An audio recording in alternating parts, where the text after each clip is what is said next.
नमस्ते दोस्तों, मैं डॉक्टर प्रतिम दीक्षित बालाजी हॉस्पिटल चंद्रपुर से आपका स्वागत करता हूं।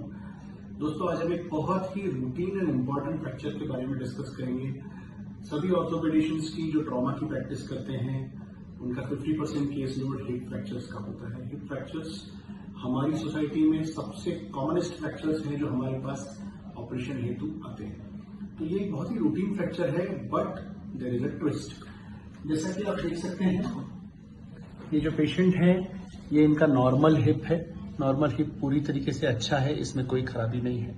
बट ये जो इनका राइट साइड का हिप है कि यहाँ से ये टूट चुका है, जिसके कारण पेशेंट हमारे चल नहीं पा रहे हैं। और ये कम्युनिकेटेड फ्रैक्चर है, अर्थात 3 भाग में ये टूटा है, 1, 2 और 3। तो कम्युनिकेटेड इंटरट्रोकेंट्रिक फ्रैक्चर इसको कहा जाता है। और ये हमारी ओपीडी में ऑपरेशन के लिए आने वाले सबसे कॉमनेस्ट फ्रैक्चर्स में से एक है। दोस्तों, किसी फ्रैक्चर की तरह इसका भी एक अच्छा इलाज, एक रिजिड इलाज, एक बहुत ही स्टेबल इलाज करना बहुत आवश्यक है। बट इस केस में इसे एक और चीज है जो इसे स्पेशल बनाती है, वो है कि हमारा जो ये पेशेंट है ये सीरो पॉजिटिव पेशेंट है, अर्थात HIV पॉजिटिव पेशेंट है। तो HIV पॉजिटिव पेशेंट्स को जब हम ऑपरेट करते हैं इन सब चीजों के लिए, तो कुछ चीजों का हमें विशेष ध्यान रखना पड़ता है। पहला, हमें अंदर मन से ये पता होना चाहिए कि ये पेशेंट का फर्स्ट एंड लास्ट चांस है।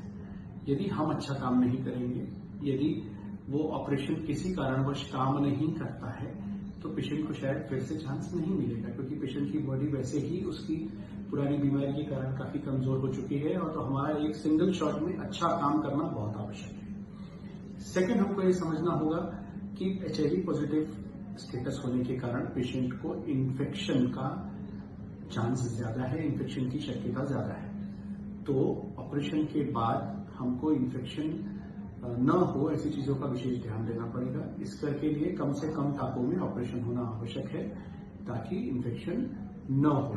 क्योंकि पेशेंट का जो रेजिस्टेंस है, पेशेंट की जो बॉडी का पावर है, वो ऑलरेडी वायरस की वजह से, बीमारी की वजह से कम हो चुका है, तो इन्फेक्शन की शक्यता ज्यादा होगी। अब मैं आपको दिखाता हूं हम लोगों ने इनके लिए क्या किया है। ये इनका ऑपरेशन के बाद का एक्सरे है। आप देख सकते हैं यहाँ इस फ्रैक्चर को हमने एकदम रिजिडली इस प्रॉक्सिमल फीमोरल नेल नामक इम्प्लांट से पकड़ लिया है। ऑपोजिट हिप से अगर आप कंपेयर करेंगे तो एज लाइक नॉर्मल एनाटॉमी, मतलब जैसा ये नॉर्मल भगवान का दिया हुआ हिप है, उसी प्रकार का स्ट्रक्चर हमने यहाँ पे ऑपरेशन के माध्यम से रिस्टोर किया है। इसे 2 स्क्रू के माध्यम से ऊपर पकड़ा गया है एंड 1 स्क्रू के माध्यम से नीचे पकड़ा गया है, जिसकी वजह से हमने ये स्टेबल कंस्ट्रक्ट किया है। पेशेंट पहले ही दिन से इसके बाद वॉकर के सहारे से मोबाइल है। तो दोस्तों, एक ये स्टेबल ऑपरेशन करने के बाद हमको फायदा ये हुआ कि हम पेशेंट को जल्द से जल्द चला पा रहे हैं। जल्द से जल्द वॉकर के माध्यम से उन्होंने अपने बेसिक काम, bed to chair, bed to toilet और बाकी हाउस होल्ड काम चालू कर दिए। दूसरा, क्योंकि इस सर्जरी में हमें बहुत ही कम टाकों की जरूरत पड़ती है, 2-3 टाके ऊपर एंड 3-4 टाके नीचे, कम से कम टाके में सर्जरी होती है। इसके लिए इन्फेक्शन का चांस भी बहुत कम होता है। तो ऐसे पेशेंट्स में, खासकर जिनकी उम्र ज्यादा है और बाकी जिनको कोई और दूसरी बीमारियां हैं, कम टाके के माध्यम से मिनिमली इन्वेजिव सर्जरी, जिसे MIS सर्जरी कहा जाता है, वो बहुत अच्छी होती है। और यदि उनका अच्छे से इलाज किया जाए तो वो पूर्णतः नॉर्मल जीवन जी सकते हैं।